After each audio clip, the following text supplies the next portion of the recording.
سلام سلام عمل على تنبرو تخطاتلتي رأينا كمدما إري 360 سلام أملاح مساخم يكون لما أنتي أب محبرو ميديا أنت لو خابز بالأرستي استفلالي تحستو نباخم ناب كبرات سماعتنا هيز قريبا له سنة مكتتال أي ترحقو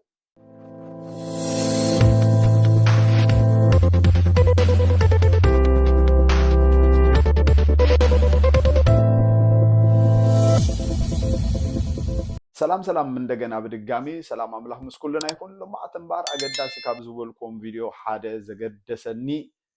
أبز حلفة ناي إتيو إرترا كوينات بفلاي كا أبتنا جزي درجي زقبر زنبر كوينات انت عينت عنوت انت عينت سكاي انت عينت مكرا قبل علي حزب إرترا كم زورده بقالع حدا سب زاربالو اسكي نسمعيا قارورانا ناقفا የሚባል ከተማ ኤርትራዊ ወንድ ጠፍቶ ታውቃለህ? ቃሩራና አቅፋ ቤት የሚባል ሶስቱ ቦታዎች ላይ የነበሩ ውጊያ ታስታውሳለህ? ፊልሙ የለም? በአፋ ቤት ላይ ያለውን ኤርትራዊ ሻቢያ በሙሉ የወጋሁት ነኝ ጨረስኩት ነኝ ውጊያውን የመራሁት። ናቅፋ ላይ ጠቅላላ ያለቀው በኔ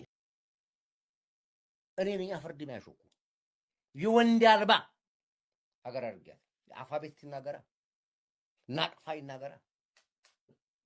ይናገር ዋሾ ፊልሙ ልልቀቀው ወይ ፊልሙ ህዝብ ያልቅስ ወይ ይሳቅ ከሁለት እምበኣር ከም ትሰምዕዎ ዘለኹም እዚ ሰብ እዚ እንታይ እዩ ዝብል ዘሎ ኣብ ዓበትን ናቕፋን ወዲ ዝበሃል ስጋብ ዝሰኣን ንኩሉ ኣነ ጨፍጭፈዮም እየ ዝብል ዘሎ ንኩሎም ኣብኡ ዝነበሩ ኣወዳት ኤርትራውያን ደቂ ናቕፋን ኣፍ ዓበትን ሲ ኣነ ጨፍጭፈዮም እየ ዝብል ኣሎ ኣነ ብጣዕሚ ይገርመኒ እዚ ታሪኻዊ ምስክርነት እዩ መንግስቲ ኤርትራ ነዚ ነገር እዚ ብርእቲ ብመልሓሱ ዝተዛረቦ ስለ ዝኾነ ነዚ ሰብ እዚ ብሕጊ ተሓታቲ ክኸውን ይግባእ ክብል ፈቱ እስኪ ንቀፅል ወይ ስቀርብ ያለቅሳል እረፍ ብያለሁ ኣይሓሰኹን ነቲ ፊልም ክለቆዶ ነቲ ቪድዮ ዶ ትምህርትዖሲ ክፍንዎ ዶ ይብላል ቢገርም ጦር ሜዳ እንኳን ስገባ እንደ ሰው ክላሽ ይዘልከው መንኣስያት ኤርትራውያን ደቂ ኣፍ ዓበትን ናቕፋንሲ ኣነ ወዲአዮም ኣነ ጨፍጭፈዮም ኣብቲ ቦታ እቲ ወዲ ተባዕታይ ዝበሃል ከይህሉ ዝገበርኩስ ኣነ ይብላል ይገርም እዩ ብጣዕሚ ለምንድን ነው ግራውንድ ቴኒስ የሚጫወተው ጠላት ቦምብ ሲወር በግራውንድ ቴኒስ ነው በራስ ቦምብ ነው የፈጀው አንተ ቦምብ ሲወር በራኬት እንዲየመታው ነው ራይ ያፈነዳው በጨረስኩ እኮ ሻቢያ ይገርም እዩ ብጣዕሚ አይድና ፊልሙ አለ እኮ ይሄ ክላይ ሳልተኩስ እንደዚህ በራኬት እንደዚህ ራስን ቦምብ ላይ ያፈነዳው እኮ ሊጨረስኩ ቅንቅና ትሞታውራል ይከሪጋ መጣ ብዝኾነ ኩብራት ተኸታተልትና እዚ ሰብ እዚ እንታይ ከም ዝተዛረበ መቸም እንሪኦ ንሰምዖ ዘለና እዩ ናይ ኩሉ ክበፅሕ እቶም ዝምልከቶም ኣካላት ክፍላይ ክሰምዕዎ ሲ ኣብ ፅሑሎም ክብል ደሊ ቀሊል ኣይኮነን ኣብ ገበን ኩናት ተሳተፈ ነይረ መንእሰይ ኣፍ ዓበትን ናቕፋን ዝወዳእኽዎ ኣነ እየ ሓደ መንእሰይ ስጋብ ዘይተርፍ ገይረሲ ዘፅነትክዎ ኣነ እየ ይብላሉ ስለዚ እዚኣ ናብ ዝምልከተ ኣካል ክትበፅሕ ፅቡቅ እየ ይብል እስኪ ንቀፅል ናብ እቲ ዝቕፅል ቪድዮ ኣብ ማሕበራዊ ሚድያ ብጣዕሚ ኣዘራረቢ ኮይኑ ዝወፀ ድማ ኣብ ሞንጎ ኤድሞንድን ማርያማዊትን ዝተገብረ ቃለ መሕትት እዩ እስቲ ንከታተል ላንቺ የምጠይቅሽ ህዝብ ለህዝብ ለማቀራረብ ነገ ጧት አንቺ ወደ ኤርትራ ግብዣ ቢቀርብልሽ ትሄጃለሽ አትሄጂም የሚል ጥያቄ አለኝ ምክንያቱም ይሄ ግለሰብ የሰራው ስራ ቀደም እንዳልነው ህዝብ ለህዝብ ለማቀራረብ ነው እኔም ብጋበዝ የደህንነት ዋስትና ከሰጡኝ እሄዳለሁ ዋው ጽምዶ ዓብያ ጽምዶ ብጣዕሚ ዓብያ እምበኣር ኤድሞንድ እንታይ ዝብል ዘሎ ንዓኽን ንዓይንሲ መፀዋዕታ ካብ ኤርትራ እንተ ዝቀረበልና እሞ ውሑሳት ከም እንኸውን ዋሕስትና ሴኩር ክንከውን ዋሕስና እንድሕር ተዋሂብና ሲ ህዝቢ ንህዝቢ ንምዕራቅ ስጋብ ዝኾነ ክንከይድ ድልዋት ኢና ዝብል ዘሎ ህዝቢ ክንዓርቕ ስጋብ ዝኾነሲ ክንከይድ ኢና ይብላሉ ኣነ ብጣዕሚ ደስ ይልኒ ታንክ ዩ ብእውነት እዚ ንፖለቲካ ኣጀንዳ ኢሉ ሰባት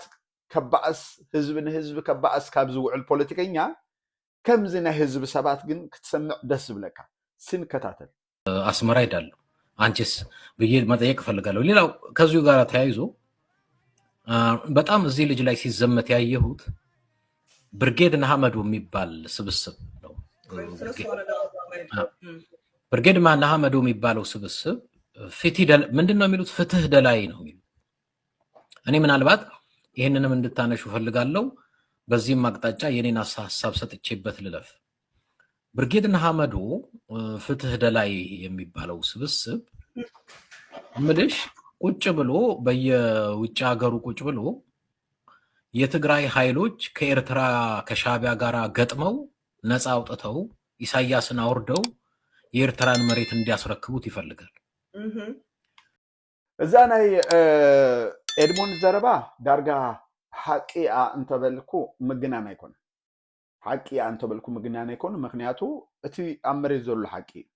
ብርጌድ ንሓመዱ ኢሉ ደላይ ፍትሒ ኢሉ ዝቃለስ ዘሎ ንኩሉ ኣልማማ ኢልካ ክትዛረብ እኳ ነውሪ እንተኾነ ግን እቲ ዝበዝሕ ሲ ብደም ተጋሩ ዝላገፅ ብደም ተጋሩ ኣብ ኤርትራ ለውጢ ክመፅእ ዝደሊ ዝነበረ ከም ዝኾነ እዩ ዝዛረብ ዘሎ ምክንያቱ ድማ ብምእሳር ተጋዳላይ ሰብ ዝሰኣነ ሰብ ዝበሃለው ሓውና ዮሃና እንኳ ሓጎስኩም ኢሎም ዝተዛረቡ ስለ ዝነበሩ እዩ ብጣዕሚ ሓሪቁ ኤድሞንድ እስክንቀፅል እኔ የኤርትራን ኢሳያስን የማውረድ ኃላፊነት የራሱ የኤርትራዊ ነው የትግራይ ኢሳያስ ካብ ስልጣን ንክእለ እቲ ሓላፍነት ዝወስድ ባዕሉ እቲ ኤርትራዊ እምበር ትግራዋይ ኣይኮነን ብላል እኔ የኤርትራን ኢሳያስን የማውረድ ኃላፊነት የራሱ የኤርትራዊ ነው የትግራይ አይደለም። እኔ በጣም የሚገርመኝ ማራማዊት የትግራይ ህዝብና የትግራይ ሰራዊት እዳ አለበት እንዴ? አንደኛ ስንት ቀኝ ገዢ በዛ በሰሜን በኩል ሲመጣ ዘመኑን ሁሉ አገር ለማስከበር ሲሞት የነበረው ትግራይ ነው። ኢትዮጵያ ውስጥ መንግስቱ ኃይለማርያም ይምጣ ይሄ የበሻሻው ይምጣ ምን ይምጣ ሰው ሲማረር ተስፋ የሚያደርገው ትግራይን ነው። አሁን ፍትህ ደላይ ብርጌድ ንሓመዱ ለምን ኢሳያስ ይሄ ልጅ ወደ ኤርትራ ሄዶ የኢሳያስን ደጋፊ ያገኘ ነው? ኢሳያስን የማውረድም የመስቀልም የኤርትራውያን ስራ ነው። እናንተ ውጭ ሀገር ቁጭ ብላችሁ በትግራይ ፖለቲካና በትግራይ አክቲቪስት ይሄን ማድረግ አለብህ ይሄን ማድረግ የለብህም። በዚህ አጋጣሚ መልእክት ማስተላለፍ ፈልጋለሁ። ብርጌድ ንሓመዱ የፍትህ ደላይ የምትባሉ ውጭ ሀገር ቁጭ ብላችሁ አንድ በትግራይ ፖለቲካ የመፈትፈት መብት የላችሁ። ኣብ ደገ ተቀመጡ ደለይት ፍትሒና ባህልቲ ኣብ ፖለቲካ ትግራይ ኢድኩም ኣክቡ ወይ ከዓ ድማ ኣብ ክንዲ ለውጢ ኤርትራ ዝሞተልኩም ትግራዋይ የለን ኢሉ ይዛርብ። ሁለት ኢሳያስን ለማውረድ የትግራይ ወጣት ለአንተ ሊሞትልህ አይገባም። ኣብ እዋን ናይ ትግራይ ኩናት እንታይ እዩ ነይሩ ናትኩም ኮንትሪቢዩት ትገብርዎ? አንተው ራስህ መሞት አለ። ሶስት በትግራይ ጦርነት ጊዜ ዋት ዋዝ ዩር ኮንትሪቢዩሽን? ምንድን ነበር እናንተ ተሳትፎ የምታደርጉት? ገብታችሁ ከቲዲኤፍ ጋር ተቀላቅላችሁ ያኔ የሻቢያ ጦር ትግራይ ሲገባ ለምን አልተዋጋችሁ? ለምን ቲዲኤፍን በሚያስፈልግ በገንዘብ ይሁን በምን ይሁን ለምን አልደገፋችሁ? ስለዚህ እናንተ የምትፈልጉት ያ ብናይ ተጋሩ ደመን ሞትን መስዋዕትነትን ናብ ስልጣን ክትመፁ ኢኹም ትደልዩ ዘለኹም ይዝብል ዘሎ በትግራይ ላብ እናንተ ወደ ስልጣን መውጣት ነው። ይሄ የማይሆን ነገር። አንዳንድ እናንተን ለምሳሌ ውፉይ መጥራት ይችላል። ውፉይ ንምንታይ እዩ ደው ይለሉ ናብ ሚዲያ አዲመዮ ሕቶለን መልስ ሃበኒ ኢለየስ ንምንታይ እዩ መፅኡ መልስ ክህብ ዘይደለ አቢኒ ይዝብል ዘሎ ሚዲያችን ላይ ጠርተን ኑ መልስ ስጡ ስንል አትመጡ። እናንተ መታችሁ ለኛ ጥያቄ መልስ መስጠት የማትፈልጉ ሰዎች የትግራይ ወጣት ለአንተ ሞቶልህ ኢሳያስን አውርዶልህ አንተ ስልጣን ላይ እንድትወጣ ሊሰራ አይችልም። ስለዚህ ፍትህ ደላይ ብርጌድ ንሓመዱ ምናምን የምትባሉ ኢሳያስን ለማውረድም ለመደምሰስም ከፈለጋችሁ ራሳችሁ ታጥቃችሁ ራሳችሁ ተዋጉ። በተረፈ ቁጭ ብላችሁ አይ ትግራይና ኤርትራ ጠላትነታቸው መፋፋም መቀጠል አለበት፣ ይሄ ልጅ መገናኘቱ ትክክል አይደለም እያላችሁ እናንተም ያ እንታይ ዝብል ዘሎ ኣብዚ ሶሻል ሚድያ ሕወሓትን ሻዕብያን ተዓሪቆም ኢልኩም ህዝቢ ኤርትራን ህዝቢ ትግራይን ክበኣስ ኣለዎ እቲ በኣስ ክቕፅል ኣለዎ ዝብልዎ ኣዘራርባሲ ክትሓፍሩሉ እዩ ዝግባእ እዩ ዝብል ዘሎ እስኪ ናብ ማርያማዊት ሓፍትና ኸ ንሂድ ማርያማዊት ሓፍትና እውን ብጣዕሚ ብዙሕ ኣገረምቲ ዝኾኑ ዘረባታት ተዛሪባ ኣላ ስለዚ ነዚ ዘረባ እስኪ ንስማዕ እዮ ትሄጃለሽ ወይ ላልከኝ እድም ኮርቼ ነው እንጂ የምሄደው ህዝብ ምን አደረገ የኤርትራ ህዝብ እኮ የተገፋ ህዝብ ነው የተጎዳ ህዝብ ነው እኔ አሁን ማርያማዊትን ናብ ኣስመራ ፃውዒት ተተገይርለይ ትኸይደ ህዝቢ ንህዝቢ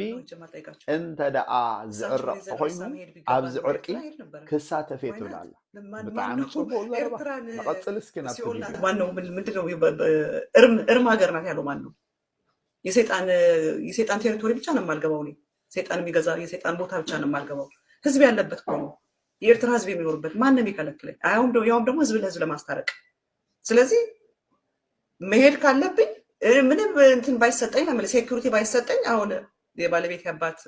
እንደዛ ወደዛ ለመሄድ ቢሆን የታሰበው ሰው ምንም ጥያቄ የለውም ይሄድ ነበር ማንም ይከለክለኝ እና ሄድ ካለ ኣብዚ ናይ ማእሰርቲ ተጋዳላይ ብርሃነ ንዝነበረ ኩነታት ብዙሓት ደለይቲ ፍትሒ ኤርትራውያን ኢና ዝብሉ ዳርጋ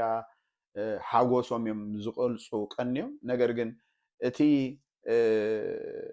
ሓጎስ ሓደ መንእሰይ ስለ ዝተኣስረ ሓደ ተቃላሳይ ስለ ዝተኣስረ ሓጎስ እንኳ ሓጎሰኩም ፅምዶ መኪና ገለመለ ኢልካ ማዕረክ እንደዚ ዝግበር ዝነበረ ዳንኬራ ዘሕዝን ዘሕፍር ነገር እንድዩ ነገር ግን ኣብ ትግራይ ነዚ ሰብ እዚ ብምእሳሩ ምክንያት ንዘሎ ኩነታት ብዙሓት እዮም ዘዘራረቡ ዘለዉ ስለዚ ነዚ ኩነታት ህድእ ኢልና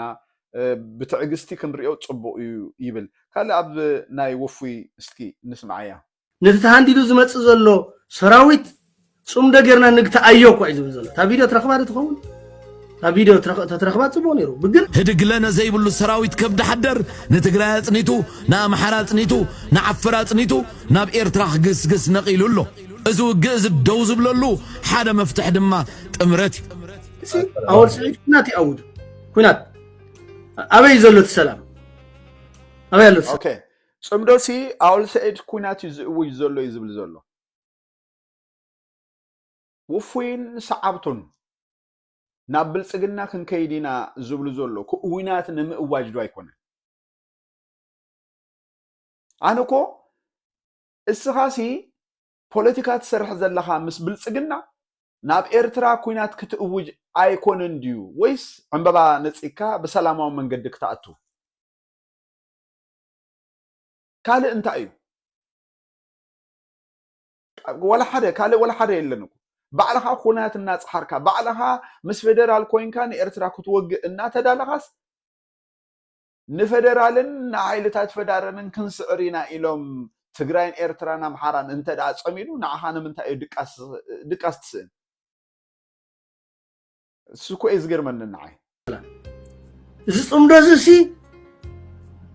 ኣብ ኤርትራ ከይበፅሐስ ኣብ ትግራይ ክነምኩኖ ኢና ዝተሃንዲዱ ዝመፅእ ዘሎ ሰራዊት ናይ ኢትዮጵያ እዩ ዝብል ዘሎ